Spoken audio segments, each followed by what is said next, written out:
అందరికీ తెలిసిన విషయమే, స్థానిక ఎన్నికల సమరం మొదలైంది. అలాగే మరి ఈ ఊళ్ళో ఈ సింగారం గ్రామంలో మహాముత్తారం మండలం సింగారం గ్రామంలో మంతని నియోజకవర్గంలో బెల్లంకొండ సమ్మయ్య గారు కాంగ్రెస్ పార్టీ తరఫున పోటీ చేయడం జరిగింది. అయితే మరి మీరు ఎలా ముందుకు వెళ్దాం అనుకుంటున్నారు?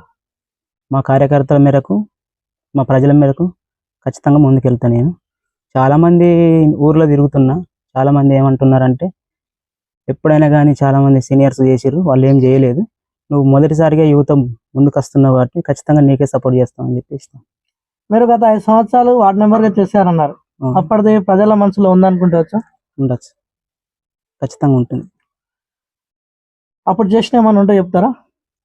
మేము చేసినప్పటి నుంచి వెళ్ళి కొన్ని సీసీ రోడ్స్ ఉన్నాయి. చివరిగా మీరు ప్రజలకు చెప్పేది ఏంటి? గ్రామ ప్రజలకు ఖచ్చితంగా యువతని ముందుకు వస్తున్నా కాబట్టి నేను ఈ ఊరు డెవలప్మెంట్ కోసం ఖచ్చితంగా పనిచేస్తా అని చెప్పి చెప్తాను. ఇప్పుడు ఈ ఊళ్ళో మీకు మీ దృష్టికి వచ్చిన సమస్యలు ఏంటి? ఒకవేళ మీరు గెలిస్తే పరిష్కరించడానికి మీ ముందున్న సమస్యలు ఏంటి? ఊర్లో సమస్యలు అంటే చాలా, ఇక్కడ ఎస్టీలు ఉన్నారు కొంతమంది. ఎస్టీలకు సంబంధించి కొన్ని ల్యాండ్స్ ఉన్నాయి, వాళ్ళకు బోర్లు లేవు. మళ్ళీ బీసీ వాళ్ళు ఉన్నారు, బీసీ వాళ్ళకు కూడా కొన్ని లైసెన్స్ విధానాలు అలాంటివి లేవు. అన్ని క్యాస్టులకు సంబంధించి కొన్ని విధానాలు ఉన్నాయి, వీటిని ముందుకు తీసుకుపోతానని చెప్పి తెలియజేస్తాను. ఇప్పుడు ఈ గ్రామంలో డ్రైనేజ్ కానీ రోడ్ల సౌలభ్యం కానీ లేనట్టుంది, మరి దాని గురించి మీరు?